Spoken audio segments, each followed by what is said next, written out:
విత్తు ఒకటైతే చెట్టు మరొకటి కాదన్నట్టు తండ్రి బాటలోనే అడుగులేస్తోంది ఈ ఘట్టమనేని చిన్నది. ఇదివరకే పలు జ్యువెలరీ యాడ్స్ లో నటించిన ఈ అమ్మడు తాజాగా తండ్రి మహేష్ తో కలిసి నటించిన యాడ్ ఒకటి ఇప్పుడు నెట్టింట తెగ వైరల్ అవుతోంది. షాపింగ్ బాగా ఎంజాయ్ చేశాం కదా అంటూ మహేష్ అనగానే అవును నాన్న అంటూ ఆయనపై ఓ డ్రెస్ విసిరేస్తోంది సితారా. దాంతో వెంటనే మహేష్ కాస్ట్యూమ్ మారిపోతోంది.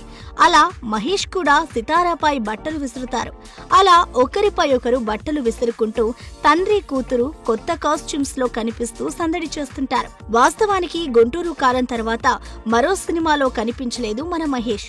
దాంతో కనీసం ఇలా యాడ్స్ లోనైనా అప్పుడప్పుడు కనిపిస్తూ మమ్మల్ని ఎంటర్టైన్ చెయ్యి గురు అంటూ రిక్వెస్ట్ చేస్తున్నారు సూపర్ స్టార్ ఫ్యాన్స్. ఇక ఈ యాడ్ లో సితారాతో మహేష్ ని చూస్తుంటే తండ్రి కూతురిలా లేరని ఏదో అన్నా చెల్లెలుగా కనిపిస్తున్నారు అంటూ మురిసిపోతున్నారు. మరోవైపు ఈ యాడ్ లో సితారా పాప వాయిస్ అచ్చం హీరోయిన్ శ్రీలీల గొంతులానే అనిపిస్తోంది. దీంతో చాలా మంది నెటిజన్లు ఏంటి ఈ యాడ్ లో సితారాకి శ్రీలీల డబ్బింగ్ చెప్పిందా ఏంటి అని ఆశ్చర్యపోతున్నారు మూవీ లవర్స్. ఇక ప్రస్తుతం ప్రిన్సెస్ సినిమా విషయానికి వస్తే జక్కన్న డైరెక్షన్ లో SSMB 29 అనే వర్కింగ్ టైటిల్ తో ఓ మూవీ చేస్తున్న సంగతి తెలిసిందే. For more videos like this, subscribe Big TV channel.